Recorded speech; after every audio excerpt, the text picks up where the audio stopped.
My name is Jake, and this is a Honda VRX 400 Roadster.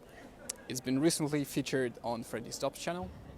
Huge thanks to Freddy for allowing me to spread the word about this bike. I've always felt like it deserves to be well known around the world, or at least in the EU and UK countries. Sorry for that. But I always felt like it deserves to be known. It looks stunning. It's a 1995 bike. It's been sold until 1999, and then it got replaced by Honda VTS 750 and 400, I believe. And some say that it's an attempt of Honda competing with the Harley Sportsters, which is kind of true. It seems to be taking a few cues from that design, but the VRX specifically is just your pure combination of your classic bike with a V-twin engine.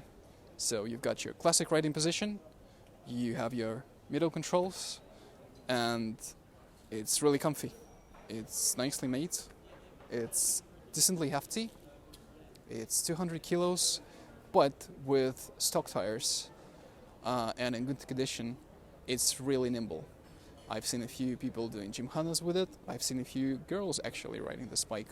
So even though it's decently hefty, it feels like it's a Honda CB 400 with just extra 50 or 40 kilos on the back, or somewhere rather. So this bike came in 4 colors from the factory. 3 of them have the color pattern where you have your steel engine or polished steel details coupled with black tank and black fenders, or blue tank or red tank. So it's those 3, and there's also been a limited black edition, which out of the factory came out as fully blacked out. It looks stunning in 1995, however, I think it hasn't aged that well. So there's lots of people actually trying to chase the black edition, but I think this one is actually better. So on this specific bike, the black details have been resprayed to black, and everything that you see that is in gray paint used to be polished aluminum or polished steel. This bike has a Supertrapp exhaust, which is custom made in Japan. There's been a stock of them. I guess during the 90s, some great people were making custom exhaust for the VRX specifically, and the most popular one was the Supertrapp or the Super Sound. The stock exhaust is really nice, it's really quiet.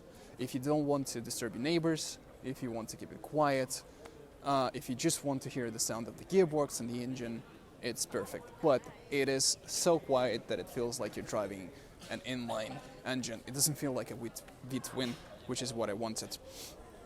There are a few problematic parts on this bike. Obviously, this being a unique bike that's out of production, you don't want it to damage any parts of the body. So the fenders, the tank, the rims, the headlights, and the dashboard, or the gauges, obviously are unique, and you're only able to find them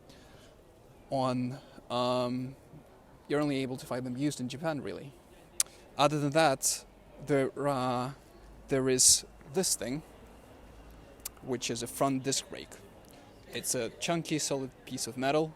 It's a unique geometry. It's been specifically made for Honda VRX, and it's never been produced again from the 90s.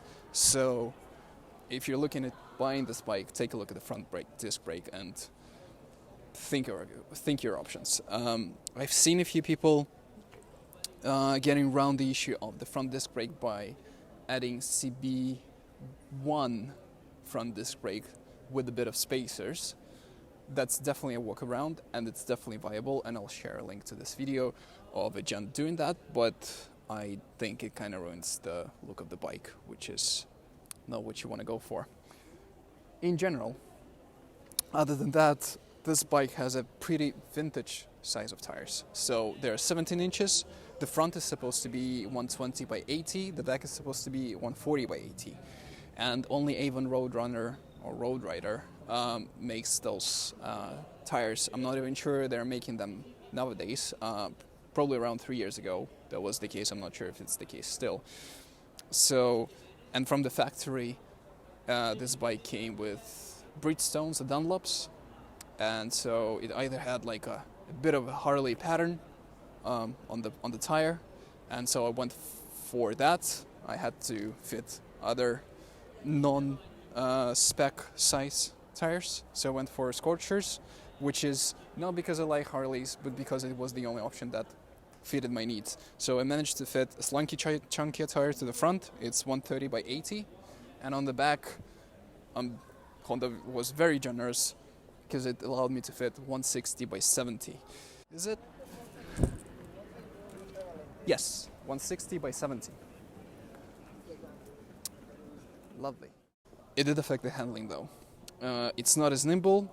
It's still nice. I don't mind it, but the regular tires make this bike really nimble.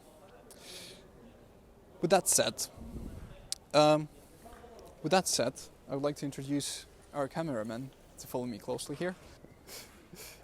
Yeah, so the bike is really narrow, which you may not have seen from that angle.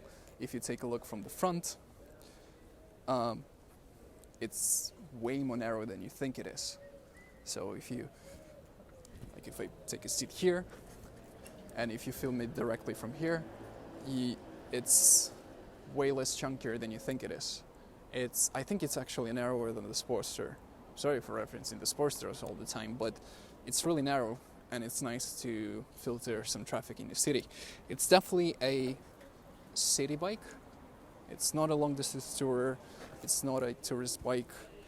It's just a classic bike for getting around the city. A few other bits that are interesting to this bike is that you can definitely tell that this bike was only sold in Japan by looking at this. This is a lock for your helmet, which you're able to open with the key from your bike. So you put your D-ring helmet in here, and you just go away and mind your business, and it will stay here. I believe these were only fitted to, not only, but it's a Japan-only thing, and there's lots of bikes in Japan that have this. There's also a bit of a storage underneath the seat. So essentially, 70% of this area is a storage that you can fit your tools in, which is nice. And it is a beautiful bike. It is beautiful in the sense that it changes your perception of beauty. When I first saw it, I didn't like it. I just felt like, oh, it's a good option, maybe for a cafe race or something. But once I saw it in the streets, I kind of felt that there's something about it. And over the years of owning it, I've realized how beautiful it actually is. If you manage to get it, I heavily recommend you just restore it to its original shape. I heavily suggest you keep it stock if it's possible, because every custom project that I've seen, and I've seen a few cafe racers, and I've seen a few bobbers, they all look good. They've all been talently made and produced by great custom builders, but none of them really surpass the level of beauty of the stock bike. So please keep that in mind. It's a bike that aged well, and aging well is what we should all be aiming for. So with that said, thank you for your time, and I hope to see you soon.